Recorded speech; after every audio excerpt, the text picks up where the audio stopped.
brother's obsessive girlfriend started stalking our family after he broke up with her, so we called the cops. My brother's girlfriend Jess was always a controlling pathological liar who loved to stir up drama and tell him what he could or could not do. When my brother came home from her party with a black eye and a welt on his cheek, I immediately knew she was somehow involved. I asked him what happened, and he responded, "I got in a fight. I might." This immediately raised suspicion, as my brother was as far from the fighting type as you could be. "A fight over what?" I asked. "Jess," he said simply, and went to his room. The next morning, he was driving me to my soccer game, and I pried again about what had happened. He didn't answer at first, but then said, "Jess is kind of weird. She likes to start things." I ended up getting it out of my brother that the night at the party, Jess had told my brother that another man at the party had attempted to rope her. My brother, being the man he is, confronted him and he said, "I've never even seen her before." And a fight started over the accusation. On the car ride home, Jess said that my brother must have misinterpreted her words, and that nothing close to rope had occurred. The lying seemed to be a detrimental bump in the road, and my brother broke things off. After several weeks, Jess contacted me asking if I wanted to go shopping with her. For some reason, I agreed. The day started pleasantly. Jess caught me up on her life and asked how I was, how my family and brother were. Nothing seemed strange, until she began to bring up uncomfortable conversation. She explained to me that she had had a sexually traumatic childhood, and that's why she lied so much. But she also aggressively defended herself, saying, "Whatever your brother told you was a lie. He was the one telling lies. That's why I had to break up with him." She seemed to jerk around the conversation from normal to deeply personal and strange topics. She explained in detail a lesbian experience she had had after ending her relationship with my brother, and told me that I should try it. I became increasingly uncomfortable with the conversation. She noticed and immediately apologized, saying that she really liked being my friend, and that she loved my brother, and that's why she was acting so crazy. I told her I liked being her friend too, and that I understood her feelings. This was a mistake. This is when the phone calls began. It started with just one. She called me a week after we had hung out at 10 p.m. She was sobbing and saying that she was so sad without my brother, and that she needed to get him back. Then they happened nightly. Later and later each time, I'd be dead asleep at 2 a.m. and receive a sobbing, hysterical, and desperate phone call. I felt so much pity for her that I continued to answer. One call was different than the other though. She wasn't hysterical. She wasn't crying. I picked up the phone at 1:30 in the morning and heard a level-voiced, monotone Jess. She said one sentence, "Tell your brother I'm going to take my life tonight." And then she hung up. I felt numb. I had never experienced that before. No one I knew had ever behaved that way. I texted her over and over again asking if she was okay, and telling her to not do anything. I panicked. I thought I had done something wrong, and that since she told me I would be responsible in some way. The next day, I told my brother what had happened, and he said he'd go to. A week later, Jess arrived at my house, arm in arm with my brother. They had gotten back together and seemed as if nothing had happened. She smiled at me and never once mentioned the phone calls she had made to me. The next month is when things escalated again. I came home from school to my entire family sitting in the living room. They told me to sit down. I thought someone had died. My mother told me, "Your brother let us know how you're feeling." I had no idea what they were talking about. "Feeling?" I asked. My brother looked at me with pity in his eyes. "Jess told me that she wasn't the one who called you. You called her, and you're the one who wasn't feeling well." "What the F? No, that's not what happened. She called me every night for 2 weeks crying and saying she wanted you back." "That's not what she said. She said that you called her with your problems and that she wasn't sure what to do." I was immediately angry that her lies were continuing and that my own family believed them enough to stage an intervention. I showed them the text messages she'd sent me, played them voice messages, and showed my call history. That put an end to that lie. After that, I wanted nothing to do with her. My brother broke up with her again. She called him hundreds of times and sent hundreds of messages. She showed up at our house a few times with baked goods, wanting to apologize, but we ignored her. Eventually, she left us alone and we didn't hear from her for almost a year. On my last day of class before winter break, I walked out of school and was met by an incredibly unwelcome surprise. This is where things got scary. Jess was pacing in the front of the school, biting her fingernails and scratching her head. Her face looked sunken in and she had bags under her eyes. I almost didn't recognize her. I began to cut across the front lawn with my friend Liz to avoid her, but she saw me and walked as fast as she could in my direction. She outreached her arms for a hug,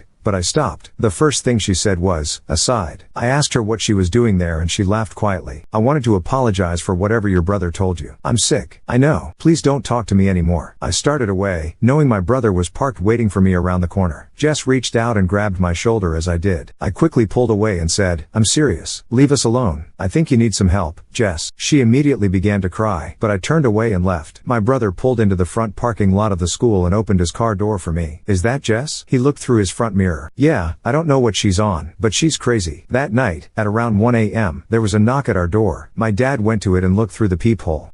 He said, surprised. What the F? I think it's Jess." "Don't open it. I think she's doing substances," my brother said. My mom wanted to call the police, but my brother and my dad said we should just wait until she went away. A few moments later, she tapped on the door harder and more violently. We heard her wailing and yelling, "I hear you, let me in," as she cried. "She has a baseball bat or something," my brother said, coming from his room where he looked out the window. I looked from the den window. She looked like something out of a horror movie. She was wearing a grubby dress, barefooted. Her hair had been cut above her shoulders and was in a wild, halfway in a bun, halfway out mess. She had wiped her makeup down her face like a ghoulish movie character. She looked even thinner than she did in daylight, and she swung a metal baseball bat around as she stumbled about our yard. "I'm calling the police. She must be drunk," my mother said. "No, it's fine. She's just giving a show. She'll leave." We didn't know people actually behaved like this. It was all eerily entertaining for a moment, like watching a true crime show. But just as she had been manically stumbling around, she stopped. She stood still, staring vacantly up towards the, tilting her head side to side, up and down and licking her lips. "What is she on?" my dad asked. Jess began to shift back and forth between laughing and yelling and crying. We all sat down as my brother tried her phone and her mom's phone to try and get her to leave. We sat there and listened to the frightening, animalistic sounds of her outside.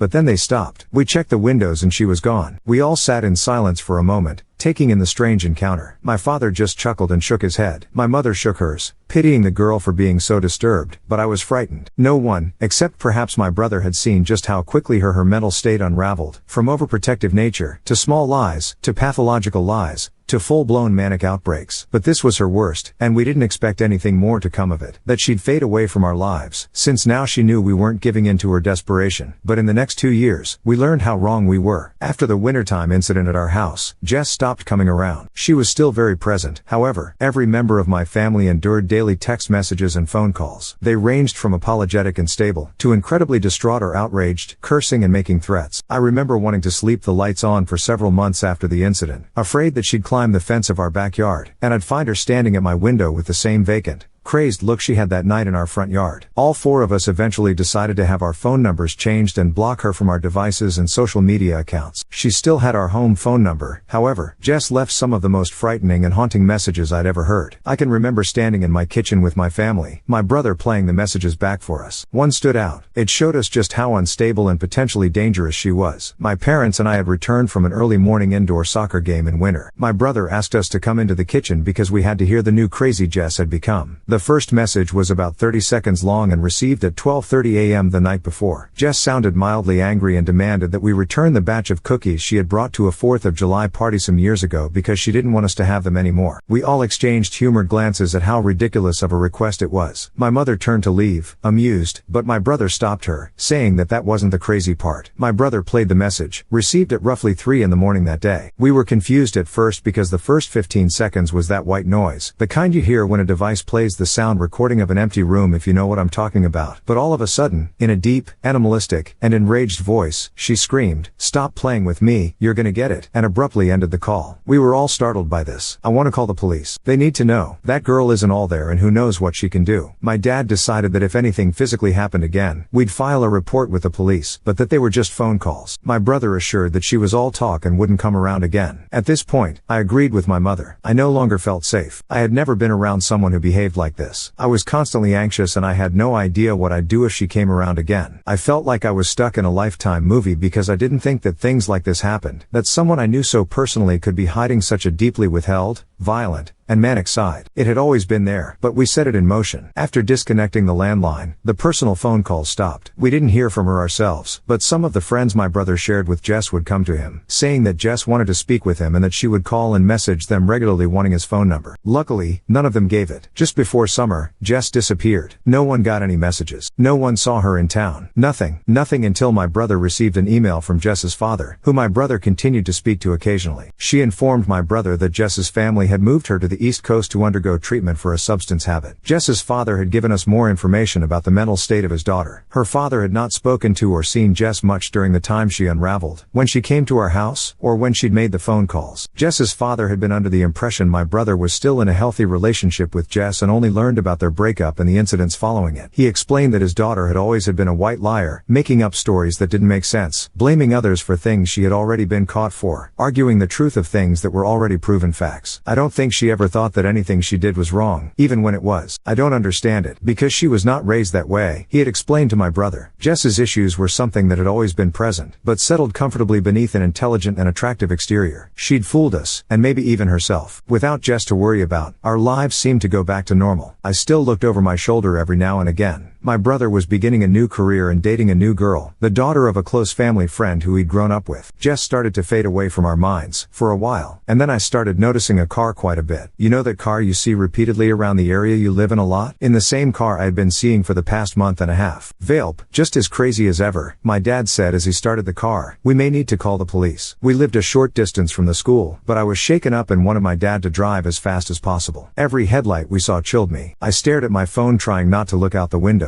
I nearly dropped it. We reached a street convergence in our neighborhood. At the stop sign to the right of us was her car. Dad, that's her. He drove straight and she turned the same direction. Dad, she's following us. I had never felt quite so panicked. Call the police, please, my dad said to my mother, his voice as level as ever. I stared out the back window, ducking low in my seat. My dad turned down another street and she followed again. I'm gonna go in a circle to see if she follows us, okay? My dad said. I was crying at this point as I came to a realization. For 4 more turns, my mom spoke to a 911 operator, unable to accurately name streets, as they were not lit and it was pitch black outside. I laid across the backseat listening to my parents yell at each other, frustrated and I'm sure frightened. And my dad cursed as she continued to follow more closely. The car was flooded with light as she turned on her brights, the grille of her car almost touching our bumper. My dad turned to mirror away to keep the light out of his eyes and sped the car up. Eventually, the light was gone and I could no longer hear the drone of her engine behind us. She was gone. We got home 10 minutes later and turned every light in our house on. My dad checked every closet in our back and side yards, carrying his firearm with him. She's been watching me and your brother. I was almost hysterical in my realization. For the past month, Jess had been stalking both my brother and I. Seeing that car had not been a coincidence. She knew what we were both doing. She came to my school function. On both nights my family was there, maybe all 3 nights. She knew where I was. She had followed me all over town. She'd been around our neighborhood and had been her lurking around my workplace. All of a sudden, the threats became real. Jess was no longer afraid of crossing boundaries, if she ever had been. We were now in the middle of a full-blown nightmare. My family was no longer safe. She had gone away to cure one disease, but returned having fed and grown another. Despite the terror of that night, this was only halfway year 5 of 6 and things would continue to approach a boiling point. After we told my brother about what Jess had done the night after my show, he finally began to confide in me the details of his relationship with Jess. She had come to his high school during their senior year. She immediately caught the attention of my brother and his friends as she was beautiful and expected to be reserved as a new student. However, my brother recalled his female friends saying she was aggressive and trying to make friends and liked to talk about how her family had moved here from an affluent community in Texas, so elite that it didn't have a name. Many of his friends also had gotten strange vibes from her and pinned her as a weird snobby girl right away. My brother met her again a few years later when she came into where he was working at the time and said how she had seemed to mature vastly. He took her on one date and almost immediately she wanted to officiate their relationship. He thought it was a bit forward, but didn't hesitate because she impressed him with her elegant way of speaking, kind words, and pretty face. However, he noticed red flags only a few weeks into their relationship. Jess was very insecure, constantly asking my brother if he still had feelings for her, if he was angry with her, and if he thought she was attractive enough. Eventually, this insecurity took a different shape. Jess would send my brother unsolicited pictures of herself in the middle of the day attached to messages asking if he still liked the way her body looked. If my brother went a period of time in their conversations without calling her beautiful or telling her how nice she looked, Jess would point this out. If he protested in any way, she'd become emotional and claim he didn't love her anymore. This behavior mellowed until the end of the second year of their relationship. This is when the narcissism became apparent. Jess would often talk lowly of my brother's previous girlfriends and female friends, boasting about how much more attractive she was than them. Jess refused to attend several of the events my brother asked her to go to, like my birthday dinner or our aunt's funeral, because she wouldn't know anyone and would have no one to talk to. She also enjoyed referring to herself as a princess and wanting to constantly be doted upon. She often argued with my brother about him spending time with his friends without her because she didn't understand why he wanted to be around anyone but her. She was 100% convinced she would one day be a celebrity and marry my brother. However, anytime my brother hinted at wanting to end the relationship, Jess would fly off the handle, becoming belligerent and promising to end herself. My brother was trapped by the fear of her hurting herself. He'd often thought that she was simply bluffing and wouldn't actually do anything, but one day he discovered several bottles of prescription pills in Jess's home. He asked her about them, and she told him that they were antidepressants prescribed to her after the death of her brother, a brother who he later found out never existed. Eventually, Jess began to become angry when my brother would want to spend time with his family without her around. He also told me that Jess fixated a lot of that anger on me. She made theories about how my mother must have had an affair of which I was the product because I was so ugly and my brother was not, so my brother decided it was time to end it no matter what. This information troubled me, as all of her actions following that, asking me to spend time with her, she wanting to be my friend, showing up at my school, and the phone calls, seemed heinous, ill-intended, and even more psychotic than they had been at the time. But for the final year and a half of our ordeal with Jess, psychotic could not begin to explain what she did to us. I slept little in the weeks following the car incident. My brother, who lived across town, visited and called more regularly. I suspected he felt as uneasy as I did. The nights I did sleep, I often sweat through nightmares of girls with axes or gowned women standing at the foot of my bed or in my window. One night in early December, it was a rainy and particularly windy night. I wanted to let the cold air in, and I thought that the sound of rain would help me sleep, so I cracked the window only enough to where it could reach the second latch. I also placed the piece of wood my father had cut to help with security behind the window. I pulled my curtain in front of window, leaving the cracked part of window uncovered to allow air to pass the heavy blackout curtain. I remember waking from sleep, vaguely hearing a foreign noise against the roof out my window. My room was on the second floor of our house. Our house had 3 levels, and the second story was only 6 or 7 steps up from the primary floor of our house. All of the spaces were different levels, but the bedrooms were the highest, slightly lower than they'd be in a classic 2-story home. What I'm getting at is that my room was hard to get to from the outside, but not if you were aware of the parts of our home and the access points from other roof levels over the living room and garage. I shook the noise off, as it was storming, and I thought maybe some leaves or branches were moving around. I turned over to face the wall opposite my window. Not even a second later, my room was illuminated by a surge of white light. I shot up in bed. I was momentarily paralyzed with horror. Every one of my limbs felt as if they were floating as I tried to make sense of what had happened. Then, again, myself and every item in my room became a black silhouette as another flash filled the space. I threw the blankets off of me and ran as fast as I could down the hallway. I was screaming so loud I surprised myself. I ran into my dad as he threw open his bedroom door. He was panicked and held me by my shoulders in the doorway to their bedroom and yelled at me to tell him what was wrong. Someone was taking pictures of me through my window. The roof and house was checked and they, of course, found nothing and no one. My mother sat up with me and asked every basic question a parent asks. Were you dreaming? Are you sure it wasn't lightning? There was no thunder, and I was sure that there had not been at the time it happened. The flashes did not have the same hue as lightning did. I had taken enough cell phone pictures in my life to identify the flash of a camera. I don't know if they believed me then, but I would eventually have proof that would astonish them. My brother adopted Ike a month later. Ike was a 2-month-old Chesapeake Bay Retriever with 1 gold eye and 1 green eye. He had a very distinct white marking on his chest that looked like an hourglass and a white sock on his front left paw. Ike was the love of my brother's life, aside from his now fiancée Kara. Ike would end our torment just 3 months later. The holidays and my brother's engagement to Kara, who was amazing, beautiful, and whose family we had known all our lives, had lifted my family's spirits immensely. My brother was starting his family, almost done with the police academy, and seemed untouchable by any memory of Jess. We felt optimistic for the first time in a long time. Jess hadn't been around, to our knowing. In several weeks, all was normal and things were looking up. But that, again, didn't last. A month or so after bringing him home, after letting him into the backyard for a few minutes by himself, Kara told us that Ike had escaped from the yard. She panicked and ran around the neighborhood looking for him. She got in her car, called me upset,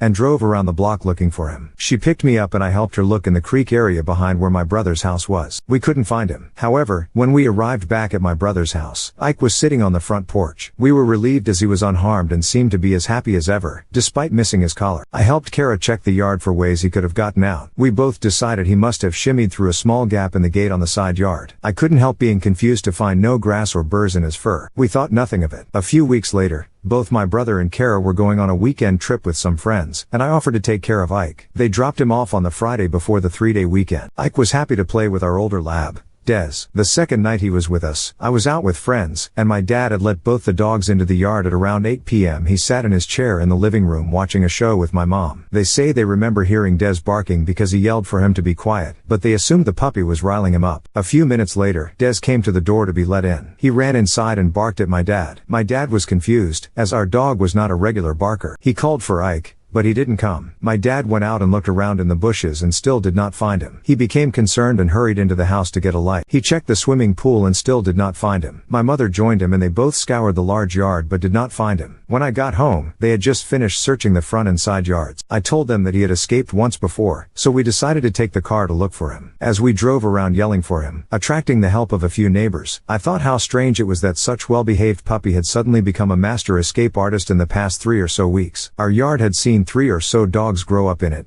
some younger and smaller than Ike, and we had never had that problem. The fences were high and well built, and my dad had replaced the ones on the side of the house just a few summers ago. We did not find him. I hoped that he'd return that night, like he did last time, but he didn't. I informed my brother on Sunday and proceeded to look all day in surrounding areas, the pound, shelters, vet clinics, and even looked to the sides of roads from bodies. We found nothing. My brother was heartbroken. I helped him make flyers to post in our neighborhood and his. A couple weeks passed and we heard nothing. My dad was doing yard work in mid-February. He came in after a few hours and he set something on the kitchen table. "What's that?" I nipped my brow as I saw it. "It's Ike's collar. It was in the front yard. I almost hit it with a mower. You'll have to take it to your brother." It was Ike's collar, his first collar, not the one he had been wearing the night he went missing from our yard. It was his puppy collar, which he had lost the day he got out of the yard at my brother's house. I called Kara and asked her if they had found it, and she said they hadn't and had bought him a new one. That's when it clicked. Someone had stolen my brother's dog not once, but twice. I told my brother, Kara, and my parents my theory, and it was not a difficult one for them to understand. It had to be connected to everything else. Right when we thought she was out of our lives, we decided to take it to the police to add to our case file on Jess. I also told them about the night I had been photographed from my window. The police, like many times before, told us they could not do anything, as there was no proof she had done any of these things. Frustrated, defeated, and frightened again. But a few short weeks later, in April of 2016, new developments would finally end it all. By complete God-sent coincidence, Kara was with her mother in a small town 45 minutes away from ours. We were planning for my 17th birthday that month and so preoccupied we almost put Jess, and the fact that she undoubtedly had been watching us for months and had stolen, probably ended, my brother's puppy and thrown his collar in our front yard to help us connect the dots and give her credit for the crime. However, while Kara window shopped in the center of the town, she and her mother noticed a car parked on the street, a car with a puppy in it. It was a bit warm out, so they walked to the window and peeked in at the animal. Kara immediately recognized him by his eyes, and the marking on his chest, and the fact that he began crying as soon as she called his name and he saw her. She phoned the police, phoned my brother, and sat on the back trunk of the car. The police arrived as the owner of the car came back to it. The girl was immediately upset by the presence of the police and Kara's angry accusations. The girl was not Jess, and she became rather helpful. The girl said that she had purchased the dog only a few days ago from an ad online. She told police that the girl she purchased her from was super shady and eager to get rid of the dog, who was skinny and at a very cheap price. The girl who had sold her the dog claimed that she didn't want the stupid dog. It was a present from her boyfriend, but it was the wrong kind. Jess had always liked small dogs. She told the police that she had met the girl to purchase the dog at an apartment complex a few minutes from where they were, but that she wasn't sure what apartment the girl lived in. The police, after Kara had informed them of our situation, used Jess's name to find out that she indeed lived in the apartment complex with 2 roommates. They interviewed Jess's roommates the next day, but Jess was not there. They told detectives that they almost never saw Jess. Her room was always locked and she was almost always gone. She didn't have a job, though she claimed to have one, and her mother was there a lot, checking up on her and dropping off her rent to them. However, when they did speak to her, she talked a lot about her past relationship and switched between how much she loved him and his family to how they all deserved to die and were going to hell. With the information given by the girl who had purchased Ike and by Jess's roommates, the police finally had sufficient evidence to search Jess's apartment. I don't know much about what they found, but what I do know horrified my family and horrified me. On Jess's computer, they found hundreds upon hundreds of pictures of my brother, my parents, Kara, and of me, our cars, our houses, my school, my brother's school, and Ike. Pictures taken through our windows at night, picture of us sleeping, photos taken from our social media of vacations, the picture of my brother's proposal to Kara. She had even doctored herself into some of them. She still had pictures of her and my brother and her with my family up around her room. She had kept Ike in her closet for weeks on a towel, and with just water and little food. The police now had sufficient evidence to arrest Jess. Jess had been obsessively stalking my family for years. She had stalked us from her car, following us around town. It had been her snapping photos of me from the roof outside my window. She had watched my brother drop Ike off at our house. She had documented her opinions of us, our habits, and her plans in a journal which we will not get to see until the case is taken to trial next month. My brother, myself, my father, the girl we found Ike with, Jess's roommates, several of my brother's friends, and Jess's mother will testify against her. It will be the first face-to-face interaction any of us will have had with her in many months, and I am terrified.